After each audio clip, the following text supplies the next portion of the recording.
dedicated and loving parents, one of 5 brothers and sisters. A home where we as children were the focus of my parents' lives, where we regularly attended church, 2 Christian parents who did not drink, they did not smoke, there was no gambling, there was no physical abuse or fighting in the home. Basically, I was a normal person. I wasn't some guy hanging out at bars or a bum.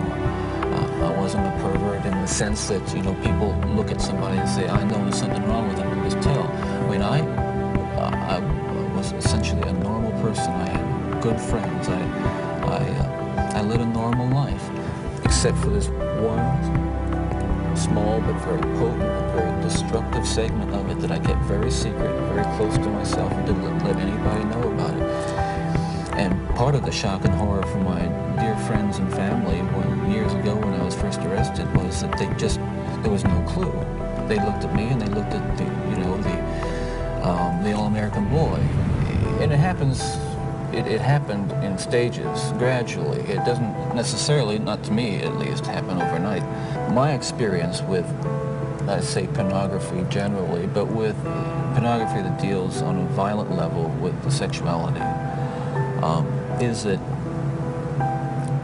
once you become addicted to it, and I look at this as a kind of addiction, like an addiction, you keep craving something which is harder, something which gives you a greater sense of excitement, until you reach the point where the pornography only goes so far.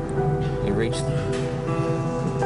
that jumping off point where you begin to wonder if maybe actually doing it will give you that which is beyond just reading about it or looking at it. Listen, I'm no social scientist, and I haven't done a survey. I mean, I don't pretend that I know what John Q. Citizen thinks about this.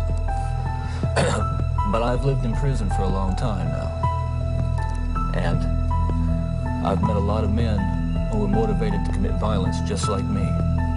And without exception, every one of them was deeply involved in pornography, without question, without exception, deeply influenced and consumed by an addiction to pornography.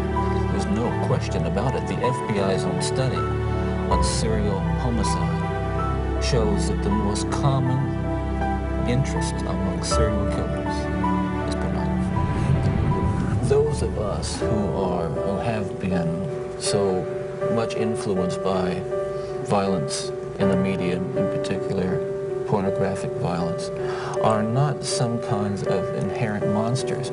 We are your sons and we are your husbands. And we grew up in regular families. And pornography can reach out and snatch a kid out of any house today. He snatched me out of my home. It snatched me out of my home 20, 30 years ago. And as diligent as my parents were, and they were diligent in protecting their children,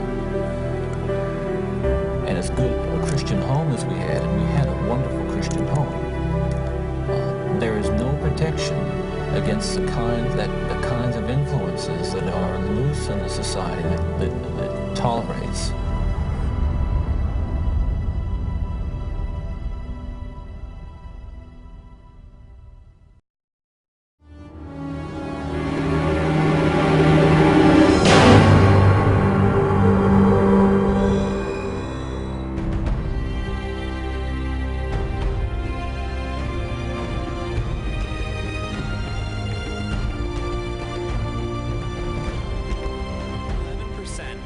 Internet visits are to pornography sites. The discovery of this problem in a marriage is uniquely devastating, evoking an intense range of emotions. Experts say today that there really is no way that children are not going to see pornography. This really creates a hellish state of the soul. Like a panorama, the imagination seems to keep this hated thing before the mind. You see, this problem is much worse than we think if we think it's just the product of some of wrong-headed ideas about our sexual organs. Until it wears its way deeper and deeper, plunging the victim into practices that he loathes. Those who become addicted to this risk-free form of sex run a risk of another and greater kind. They risk the loss of love in a world where only love brings happiness.